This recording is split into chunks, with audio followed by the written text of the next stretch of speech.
दोस्तों, जैसे जैसे इंसान तरक्की कर रहा है तो वो काहिल बनता जा रहा है और अपने छोटे से छोटे काम में भी टेक्नोलॉजी का यूज करता है। लेकिन अगर हम जापान की बात करें तो वो इन कामों में सबसे आगे है, जो कि अपनी रोजमर्रा की जिंदगी को फुल टेक्नोलॉजी प्रूफ कर रहे हैं। यानी सोने से लेकर जागने तक या खाने खाने से लेकर टॉयलेट में भी दिन ब दिन टेक्नोलॉजी बढ़ा रहे हैं।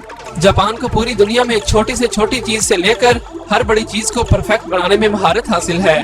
अमेरिका अगर एक कदम आगे सोचता है तो जापान उसे 4 कदम आगे सोचता है, और यही वजह है कि जापान में आए दिन नए नए रोबोट्स बनाए जा रहे हैं जो कि इंसानों की तरह बातें करते हैं और हमारी ही तरह काम भी करते हैं।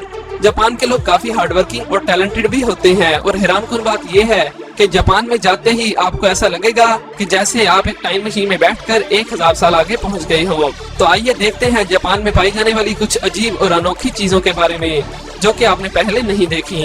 लेकिन आगे बढ़ने से पहले आपसे गुजारिश है कि इस वीडियो को लास्ट तक देखिएगा।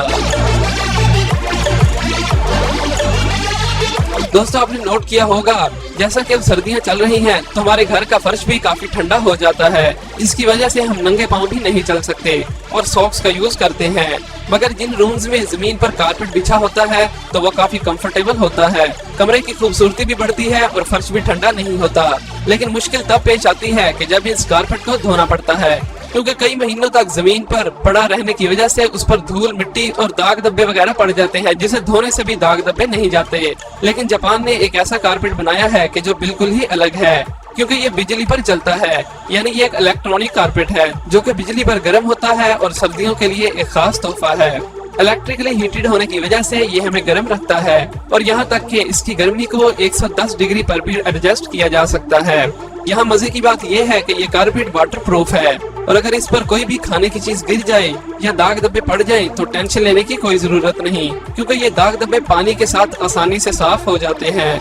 तो क्या आप भी ये कारपेट लेना चाहोगे? नीचे कमेंट करके जरूर बताइएगा।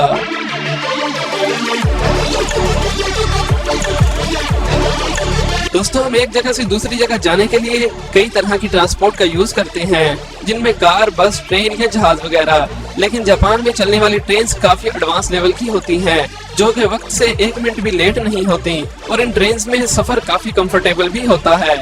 लेकिन जब जापान में सफर करने वाले लोगों की तादाद बढ़ती है तो ट्रेन में खड़े होने की जगह भी नहीं बचती, जिसकी वजह से बहुत से लोग घबराहट महसूस करते हैं, जिसे मोशन सिकनेस भी कहा जाता है। इस प्रॉब्लम से निजात हासिल करने के लिए ट्रेन में ऐसी सीट्स लगाई गई हैं जो कि हर डायरेक्शन में रोटेट की जा सकती हैं और ऑटोमेटिक फोल्ड भी हो जाती हैं। और अगर भीड़ की वजह से किसी को घबराहट हो तो वो अपनी सीट्स को रोटेट कर सकता है, और लोगों के ज्यादा रश होने की वजह से इन सीट्स को फोल्ड भी किया जा सकता है ताकि ज्यादा लोग ट्रेन में सफर कर सकें। तो दोस्तों, आगे बढ़ने से पहले इस वीडियो को लाइक जरूर कर दें।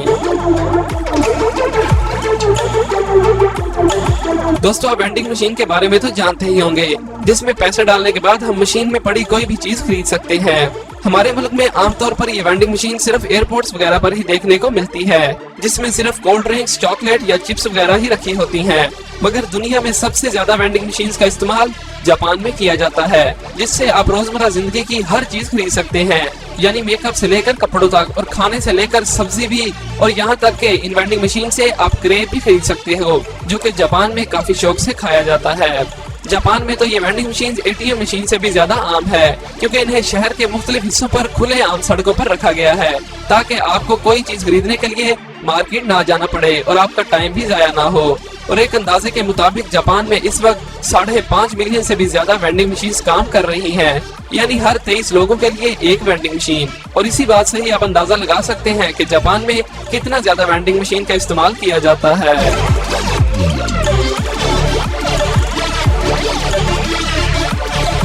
दोस्तों, बढ़ती हुई ग्लोबल वार्मिंग और पोल्यूशन की वजह से जमीन के नीचे पानी की सतह दिन ब दिन कम होती जा रही है, जिसके सबब हर मुल्क को ही पानी की किल्लत का सामना करना पड़ रहा है।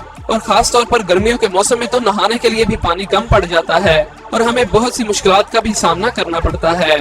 आप इस बात से वाकिफ होंगे कि आजकल टॉयलेट सीट के साथ एक फ्लश टैंक भी जुड़ा होता है, जिसमें तकरीबन 7 से 8 लीटर पानी होता है, और जब हम फ्रेश होने पर फ्लश करते हैं तो वह 7 से 8 लीटर साफ पानी जाया हो जाता है।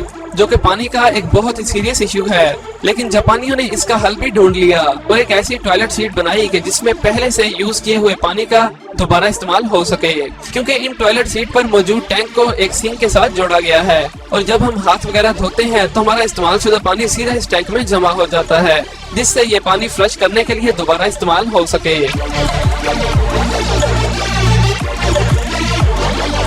दोस्तों, अगर मैं आपसे कहूं कि पानी के बगैर भी कपड़ों को धोया जा सकता है तो आप मेरा मजाक उड़ाएंगे, क्योंकि हम कपड़ों को साफ करने के लिए वॉशिंग मशीन में पानी डालते हैं ताकि कपड़े अच्छी तरह धुल जाएं। मगर जापान में पानी की किल्लत की वजह से एक ऐसी मशीन बनाई गई कि जो पानी के बगैर ही कपड़ों को साफ कर देती है।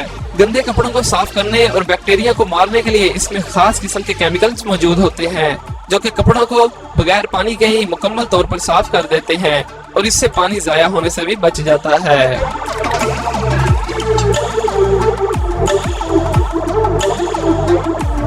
दोस्तों, आपने अक्सर बड़े बड़े होटल्स में खुद ब खुद खुलने वाले ऑटोमेटिक डोर तो देखे ही होंगे, मगर मूवीज में ये डोर्स बहुत ही एडवांस टेक्नोलॉजी के दिखाए जाते हैं जो कि एडिटिंग का कमाल होता है। मगर जापान में इसी टेक्नोलॉजी की बेस पर काम करने वाले ऑटोमेटिक डोर बनाए गए हैं जो कि बिल्कुल ही अलग, एडवांस और काफी तेज भी हैं। इस तरह के डोर्स में बहुत से सेंसर्स लगाए गए हैं और इस दरवाजे का नाम ETAF ऑटोमेटिक डोर है। जब भी कोई शख्स इस दरवाजे से गुजरता है तो ये उस शख्स के साइज और उसकी बॉडी की शेप के हिसाब से ही खुलता है और इसमें बहुत से सिक्योरिटी फीचर्स भी मौजूद हैं। दोस्तों, जापान में मौजूद ये एक्सप्रेस हाईवे बिल्कुल एक वीडियो गेम की तरह ही लगती है, जो कि जदीद फन तामीर की एक बेहतरीन मिसाल है, क्योंकि ये हाईवे एक बिल्डिंग के अंदर से होकर गुजरती है। हाईवे बनाने के लिए गवर्नमेंट तो इस बिल्डिंग को गिराने के चक्करों में थी, मगर फिर इस बिल्डिंग के मालिक और गवर्नमेंट की मुतफिका राय से हाईवे को इस बिल्डिंग के सेंटर से गुजार दिया गया। लेकिन ये कोई आसान काम नहीं था, बल्कि इसे जदीद टेक्नोलॉजी और एक्सपर्ट इंजीनियर्स की निगरानी में बनाया गया, जिससे हाईवे भी बन गई और बिल्डिंग को भी कोई नुकसान नहीं हुआ।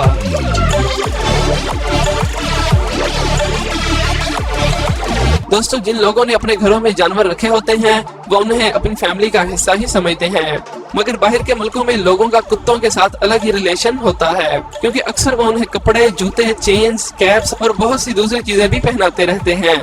लेकिन जापान में कुत्तों को ज्यादातर सन ग्लासेस पहनाई जाती है। इस ट्रेंड के बढ़ने की वजह से जापान में हर नस्ल के कुत्ते और साइज के एतबार से सनग्लासेस मिलती हैं, जो कि स्पेशल कुत्तों के लिए ही बनाई जाती हैं और ये ट्रेंड जापान में बहुत ही तेजी से बढ़ रहा है। दोस्तों, आपने बहुत से टाइप्स के कीबोर्ड्स देखे होंगे, मगर यकीनन आपने ऐसी शेप का कीबोर्ड पहले नहीं देखा होगा। अगर देखा है तो नीचे कमेंट जरूर कीजिए।